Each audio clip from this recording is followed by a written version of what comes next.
Welcome to తొలి వార్త. ప్రజల కోసం ప్రజల పక్షం. వార్తలు చదువుతుంది మీ మాధురి.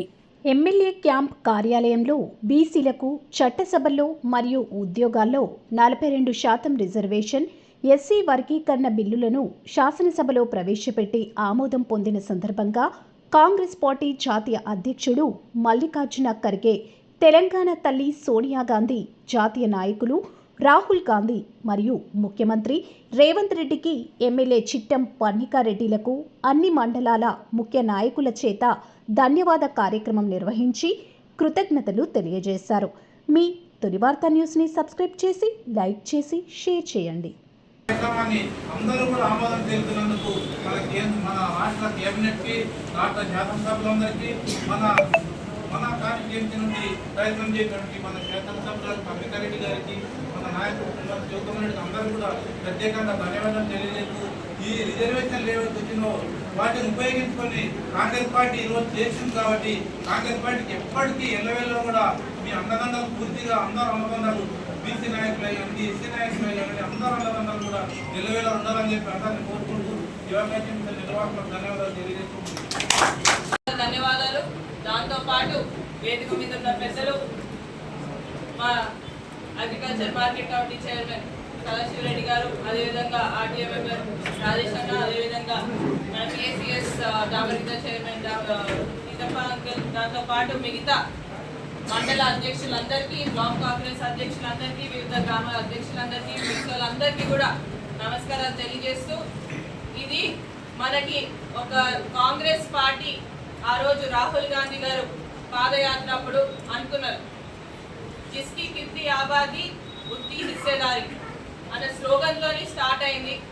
మన కాంగ్రెస్ పార్టీ నాయకులు ఆలోచన దాన్ని ముందుకు తీసుకొని పోవాలని మన ముఖ్యమంత్రి గారు రేవంత్ రెడ్డి గారు దీన్ని ముందుకు తీసుకుపోవడం జరిగింది. ఏదైతే కులగణన మనం చేసినామో, కులగణన చేసినప్పుడు చాలా మంది చాలా రకాలుగా అన్నారు, కానీ ఎవరికి కూడా లొంగకుండా ఈ కులగణన ముందు కరెక్ట్గా చేస్తున్నాం అనేది మనం ఎప్పుడు కూడా వాదించుకుంటా ముందుకు కూడా వచ్చాం. దాంతోపాటు 96.9% మంది ఆ రోజు కులగణనలో వాళ్ళ అప్లికేషన్ ద్వారానో, ఆ హౌస్ సర్వేల ద్వారా అందరు కూడా అప్లై చేసుకోవడం, దాంట్లో పాల్గొనడం జరిగింది.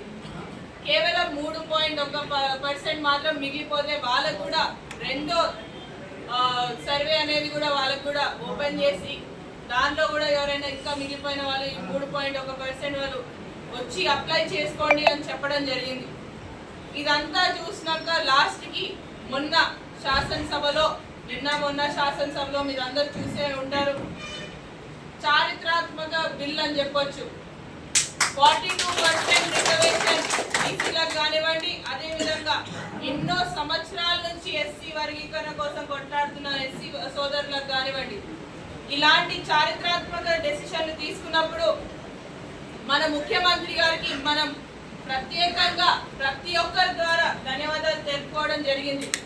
ఎందుకంటే ఎవ్వరు కూడా ఈ ధైర్యం చేయరు అనుకుంటా, సాహసం చేయరు. ప్రతిసారి వచ్చిన నాయకులు, ప్రతిసారి వచ్చిన ముఖ్యమంత్రులు వాళ్ళు చెప్పేది ఒకటి, చేస్తాం అన్నారు, కానీ ఇప్పటి వరకు మీరు ఎక్కడ కూడా చూసి ఉండరు చేసిన విధానం. ఈసారి పకడ్బందీగా సర్వే చేపించి, కాస్ట్ సెన్సెస్ అనేది చేపించి, ఎప్పుడో ఎన్నో సంవత్సరాల క్రితమైన కాస్ట్ సెన్సెస్ని దాన్ని అప్పుడెప్పుడో చేసింది అప్పుడే లెక్కలు ముందుకు తీసుకొని పోవడం తప్పిస్తే దానికి కొంచెం ముందు వెనకాల యాడ్ చేసుకుంటూ పోయింది. కానీ ఈసారి తెలంగాణ రాష్ట్రంలో ఇది కాస్ట్ సెన్సెస్ అనేది చాలా పగడ్బందీగా చేసుకుంటూ ముందుకి మన ముఖ్యమంత్రి గారు వెళ్ళడం జరిగింది. దీంట్లో భాగంగా ఏదైతే సబ్ కమిటీ వేసి మన ఉత్తమ్ కుమార్ రెడ్డి గారు కానివ్వండి, దాని కో చైర్మన్ దామోదర్ రాజనరసింహ గారు, మన ఇన్ఛార్జ్ మంత్రివర్యులు వాళ్ళు, దాంతోపాటు మిగతా క్యాబినెట్ ఉన్న మంత్రులందరూ కూడా ఎవరైతే సబ్ కమిటీలో దీంట్లో పాల్గొన్నారో వాళ్ళందరూ కూడా మనందరి తరఫున ప్రత్యేక కృతజ్ఞతలు చెప్పుకుంటూ వాళ్ళకి ధన్యవాదాలు చెప్పుకుంటాం ఈరోజు. ఎందుకంటే ఇప్పుడు రానున్న రోజుల్లో లోకల్ బాడీస్ కానివ్వండి, ఎడ్యుకేషన్ పరంగా కానివ్వండి, ఇది ఇంప్లిమెంట్ కావాలనేది మనం ఈసారి బిల్ అనేది పాస్ చేసుకోవడం జరిగింది. ఇది ఎప్పుడు కూడా చెప్పడమే వరకు ఉంది, ఎవరు కూడా చట్టపరంగా చేయలేదు. ఈసారి మనం బిల్లు పాస్ చేయించుకొని దాన్ని కేంద్రానికి పంపించడం జరిగింది. ఆ కేంద్రం నుంచి ఆమోదం వస్తుందని కూడా మనం కోరుకుంటూ దీంతో పాటు మీ అందరికీ ఈరోజు ఇంతమంది జమైనందుకు మీ అందరికి కూడా ప్రత్యేకంగా మళ్ళీ కొన్ని విషయాలు చెప్పదలుచుకున్నాం. ఇవన్నీ ఏదైతే ఒక్కొక్క అడుగు మన ముఖ్యమంత్రి గారు వేస్తున్నారో అన్నిటికీ కూడా చట్టభద్రత కల్పించుకుంటూ ముందుకెళ్తున్నాం. ప్రతి ఆలోచన, ప్రతి కార్యక్రమం చేస్తుంది ప్రతి ఒక్కటి కూడా దానికి చట్టభద్రత ఉందా లేదా. ఇంతకుముందు అంతా తెలంగాణ వచ్చిన తర్వాత మీ అందరు తెలుసు 10 సంవత్సరాలు చాలా విషయాల్లో చట్టభద్రత అనేది కల్పించలేదు. ఇప్పుడు తెలంగాణ తల్లి రూపం కూడా మీరు అందరు కూడా చూడొచ్చు. దాన్ని కూడా ఈరోజు మనమే వచ్చిన తర్వాత దానికి జియో ఇచ్చి గజెట్ చేసి దాన్ని ఈరోజు అఫీషియల్ చేయడం జరిగింది. ఇలా చెప్పుకుంటూ పోతే చాలా విషయాలు మన ముఖ్యమంత్రి గారు చేసుకుంటూ వెళ్తున్నాం. దీంట్లో మన అందరం కూడా ముఖ్యమంత్రి గారికి తోడుగా నడుద్దామని మీ అందరికీ కూడా ఈ సందర్భంగా కోరుకుంటూ, మనం అందరం ఎలా అయినా ముఖ్యమంత్రి గారు మన పాలమూరు బిడ్డ, మనం ఎలా అయినా తోడుగా ఉంటాం. మనం ఈ గొంతు అనేది ఏదైతే 42% రిజర్వేషన్ ఉందో, ఎస్సీ వర్గీకరణ ఉందో, ప్రతి గ్రామానికి చేరే విధంగా మీరందరూ కూడా దీన్ని ముందుకు తీసుకువెళ్ళాలని మీ అందరినీ కూడా కోరుతున్నారు. దాంతో పాటు నిన్న జరిగిన బడ్జెట్ సమావేశాలలో కూడా మీరు చూడొచ్చు.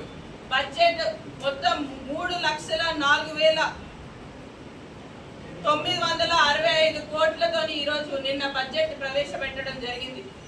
ఈ బడ్జెట్ లో కూడా ప్రతి డిపార్ట్మెంట్ కి షేర్స్ అనేవి ఇవ్వడం జరిగింది. ప్రతి డిపార్ట్మెంట్ ని కాన్సన్ట్రేట్ చేసుకుంటూ ముందుకెళ్ళడం జరిగింది. దాంట్లో నేను చెప్పొచ్చు, నేనైతే చాలా సంతోషంగా ఉన్నా మహిళగా. ఎందుకంటే మా మహిళలకు పెద్ద పీట వేయడం జరిగింది. ప్రభుత్వం వచ్చినప్పటి నుంచి కూడా మహిళలకు పెద్ద పీట వేసుకుంటూ ముందుకెళ్తుంది.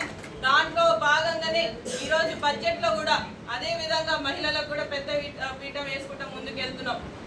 ఇంకా చెప్పుకుంటూ పోతే అయితే రైతుల కోసం కూడా అసలు చరిత్రలో 21,000 కోట్ల రైతు రుణమాఫీ ఏ ప్రభుత్వం ఈ దేశంలోనే చేయలేదు. అది మన కాంగ్రెస్ ప్రభుత్వం అధికారంలోకి వచ్చినాక మన రాష్ట్రంలో చేయడం జరిగింది. ఇదంతా కూడా మొన్న మన ఉప ముఖ్యమంత్రి గారు మనం అంతా చేస్తున్నాం కానీ అది చెప్పుకోవట్లేదు. అని అవునా? చెప్పుకుంటున్నామా? తక్కువ చెప్పుకుంటున్నాం. అవునా? ఎంతసేపు ఇది కాదు, అది కాలేదు అని మాట్లాడుతున్నాం. చేసిన వాటి గురించి మనం చెప్పుకుంటేనే ముందుకెళ్తాం. అవునా కదా అన్న? కరెక్టా? చేసిన వాటి గురించి ముందుకు చెప్పుకుంటూ పోతేనే అది అవుతుంది. మన నారాయణపేట నియోజకవర్గంలో 195 crores రుణమాఫీ అనేది జరిగింది. అది ప్రతి గ్రామంలో జరిగింది.